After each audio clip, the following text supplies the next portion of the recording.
ஈவர்ஸ், இன்னைக்கு இந்த வீடியோவில் வந்து 63 நாயன்மார்களில் மிகவும் பிரசித்தி பெற்ற நாயன்மாரா காரைக்கால் அம்மையாரை பற்றி தான் நம்ம இந்த வீடியோவில் பார்க்க போகிறோம். பெருமானே அம்மையே என்று அழைத்த பெருமை வந்து அம்மையாருக்கு மட்டும்தான் உண்டு. அது மட்டும் இல்லாமல் சைவ சமய திருமுறைகளில் வந்து முதலில் இசைத்தமிழில் வந்து இறைவனை பாடின பெருமை வந்து அம்மையாருக்கு மட்டுமே உண்டு. இவங்க வாழ்ந்த காலம் சொல்லி பார்த்தீங்கன்னா கிபி 300லேருந்து 500க்குள்ளே வந்து இந்த இடைப்பட்ட காலத்தில் வந்து வாழ்ந்துருக்குறாங்க. இப்போ வந்து இவங்களோட வாழ்க்கை வரலாறும் இவங்க முக்தி அடைஞ்ச அந்த திருத்தலத்தோட பெருமையும் இந்த வீடியோவில் பார்க்கலாம். வாங்க வீடியோக்குள் போகலாம். வீடியோ வந்து ஃபுல்லாக பாருங்கள். பிடிச்சிருந்துச்சுன்னா ஒரு லைக் பண்ணுங்கள். 63 நாயன்மார்களில் 3 பெண் நாயன்மார்கள் இருப்பாங்க. 63 நாயன்மார்கள் வரிசையில் வந்து அமர்ந்த நிலையில் இருக்கும் நாயன்மாரும் காரைக்கால் அம்மையார் மட்டுமே. காலத்தால் முற்பட்டவங்க தான் நம்ம காரைக்கால் அம்மையார். காரைவனம் அப்படின்னு அழைக்கக்கூடிய காரைக்காலில் தான் இவங்க வந்து பிறந்திருக்கிறாங்க. கனதந்தன் தர்மவதி அப்படின்ற தம்பதியர்களுக்கு மகளாக பிறக்கிறாங்க.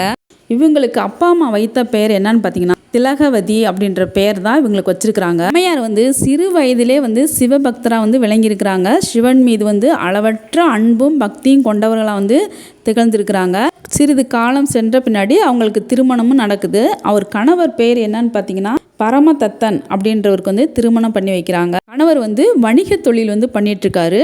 அப்படி ஒரு நாள் வந்து அவர் கடையில் வணிகம் பண்ணிட்டு இருக்கிறப்ப அவர் தெரிஞ்சவர் வந்து 2 மாங்கனிகளை கொண்டாந்து அவங்க கணவர்கிட்ட கொடுக்குறாங்க. அந்த மாங்கனியை வந்து ஒரு மூலியம் வந்து வீட்டுக்கு கொடுத்து அனுப்புறாரு பரமதத்தன். புனிதவதி அம்மையாரும் தினமும் இறைவனை தொழுத பிறகே உணவு தயார் செய்யும் வேலையை வந்து அவங்க செய்யறது வழக்கம். அதே மாதிரி அன்றைய நாளும் சிவபெருமான தொழுத பிறகே அவங்க மதிய உணவிற்காண்டி சமையல் வேலை வந்து தொடங்குறாங்க. முதல்ல வந்து சாப்பாடு வைக்கிறாங்க. சிறிது நேரத்திலே அந்த வழியாக வந்து ஒரு பெரியவர் சிவன் அடியார் வந்து தனக்கு ரொம்ப பசியாக இருக்குது, அண்ணன் இருந்தால் தாங்கன்னு சொல்லி கேட்குறாங்க. சமையல் வந்து முழுமை அடையாமல் மட்டும்தான் இருக்குது, சாப்பாடு மட்டும்தான் வச்சுருக்குறாங்க.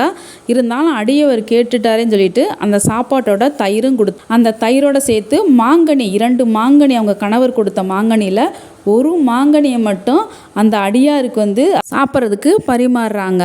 அடியாரும் அந்த உணவை உண்டு விட்டு அம்மையாரை வாழ்த்தி விட்டு அவர் செல்றாரு. சிறிது நேரத்தில் வந்து அவங்களுடைய கணவரும் மதிய உணவு அருந்துவதற்காண்டி வீட்டுக்கு வர்றாரு.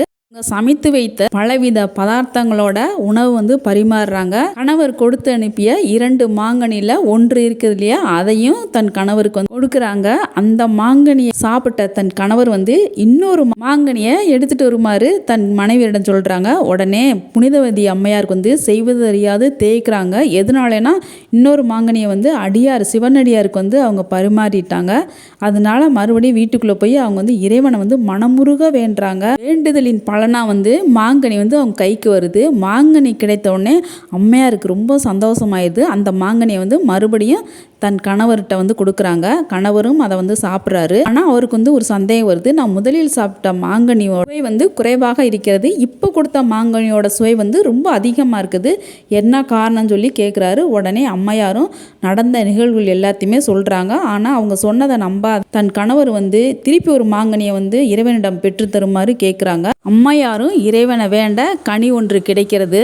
இதை கண்ட அவருடைய கணவர் வந்து ரொம்ப வியந்து ஆச்சரியப்பட்டு, இவர் வந்து சாதாரண பெண்ணு கிடையாது, இவங்க வந்து தெய்வ அருள் பெற்ற பெண்மணி அப்படின்னு சொல்லி அவர் நினச்சிட்டு அம்மையாரோட சேர்ந்து வாழ்கிறதுக்கு வந்து அவர் தயங்குறாரு. உடனே அவர் வணிக ரீதியாக வந்து வெளிநாட்டு பயணத்தை வந்து மேற்கொள்கிறாரு. கடற்கலந்து அவருடைய வணிகத்தை செய்யறதுக்கு அவர் கிளம்பி போயிடுறாரு. சிறிது காலம் கழித்த பிறகு பரமதத்தன் வந்து பாண்டிய நாடான மதுரையை நோக்கி போகிறாரு. மதுரையில் வந்து இன்னொரு பெண்ணை வந்து திருமணம் செய்துக்கிறாரு. அங்கே வந்து வணிகம் செய்கிறாரு. இவரை வந்து ஒரு சில வணிகர்கள் வந்து பார்த்துருக்காங்க. அவங்க பார்த்தது வந்து அம்மையார்கிட்ட வந்து காரைக்காலில் வந்து தெரியப்படுத்துகிறாங்க. உடனே காரைக்காலிலேருந்து அம்மையாரும் புனிதவதி அம்மையாரும் அவங்களுடைய ஊரில் உள்ள ஒரு சில பேரும் தன்னுடைய பெற்றோரோட பாண்டிய நாடான மதுரையை நோக்கி போகிறாங்க. அங்கே போயிட்டு மதுரை நகருக்குள் போகாமல் வெளியிலே தங்குறாங்க. தங்கிட்டு அம்மையார் வந்த செய்தியை வந்து ஒரு மூலியம் அவருடைய கணவருக்கு வந்து தெரியப்படுத்துகிறாங்க. இந்த செய்தியை தெரிந்த உடனே அவருடைய கணவர் உடனே கிளம்பி அம்மையாரை பார்க்க வர்றாரு. வந்த உடனே அவங்களுடைய காலில் விழுந்து வணங்கினது மட்டும் இல்லாமல் தன்னுடைய இரண்டாவது மனைவியும் தன்னுடைய மகளையும் அவங்களோட காலில் உள்ள சொல்றாரு. இவங்கள் வந்து தெய்வ பெண், இவங்களை வந்து நீங்க வணங்குங்க அப்படின்னு சொல்லி சொல்றாரு. தன்னுடைய மகளுக்கும் அம்மையாரோட பெயரான புனிதவதி அப்படின்னு பெயரும் சூட்டி இருக்கிறாரு. தன்னுடைய கணவரையும் அவருடைய இரண்டாவது மனைவியையும் குழந்தையும் பார்த்த பிறகு அம்மையார் வந்து அவருக்காண்டி தாங்கியிருந்த தன்னுடைய உடலை வந்து நீக்கி இறைவரை போற்றுகிற பேய் வடிவத்தை வந்து அடியனுக்கு கொடுத்து அருளும்படி இறைவன்கிட்ட வந்து அவங்க வேண்டிக்கிறாங்க. வேண்டியதவே பெருவாயாக அப்படின்னு சொல்லி இறைவன் வந்து அவங்களுக்கு ஆசையும் வழங்கி அனைவரும் வணங்கும் சிவபூத கன வடிவம் பெறாங்க. அது மட்டும் இல்லாம அம்மையார் எழுதிய நூல்கள் வந்து தேவாரத்துல 11ஆம் திருமுறையா வந்து 2வதாக வந்து இடம்பெற்றிருக்குது. அது மட்டும் இல்லாம தேவார காலத்திற்கு முன்பே இறைவனை வந்து இசைத்தமிழ்ல பாடினவங்க வந்து காரைக்கால் அம்மையார் மட்டும்தான். திருவாலாங்காட்டு மூத்த திருப்பதிகளை வந்து இவங்க பாடியிருக்காங்க. அம்மையார் சிவபெருமான் வாழும் கைலைக்கு வந்து காலால் நடக்காம தலையால் நடந்து சிவபெருமானை காண செல்றாங்க. அப்போ வந்து சிவபெருமான் இடதுபுறம் அமர்ந்திருக்கு பார்வதி தேவி கேட்கிறாங்க, சுவாமி அங்க வர்றது யார் என்று. பெருமான் சொல்றாரு, நம்மை பேணும் அம்மையை காண் அப்படின்னு சொல்லி சொல்றாரு. வருக அப்படின்னு சொல்லி சிவபெருமானே அழைத்ததுனால அவங்க ஊரையும் சேர்த்து காரைக்கால் அம்மையார் அப்படின்னு சொல்லி சிறப்பான ஒரு பெயர் அவங்களுக்கு வந்ததுக்கு ஒரு காரணமா அமைந்திருக்கு. காரைக்கால் அம்மையார் வந்து சிவபெருமான்கிட்ட வரங்கள் வந்து கேட்குறாங்க. என்ன கேட்குறாங்கன்னா, அப்பனே நான் பிறவாமை வேண்டும், மீன் பிறப்புண்டேல் இறைவா உன்னை என்றும் மறவாமை வேண்டும், இன்னும் வேண்டும் நான் மகிழ்ந்து பாடி இறைவா நீ ஆடும்போது உன் திருவடிக்கு கீழ் இருக்கும் அந்த பாக்கியம் வேணும்னு சொல்லி கேட்குறாங்க. அதே மாதிரி அருளிய இறைவன் வந்து அவருக்கு தன் திருவடி தாண்டவத்தை காட்டின இடம் தான் திருவாலங்காடு.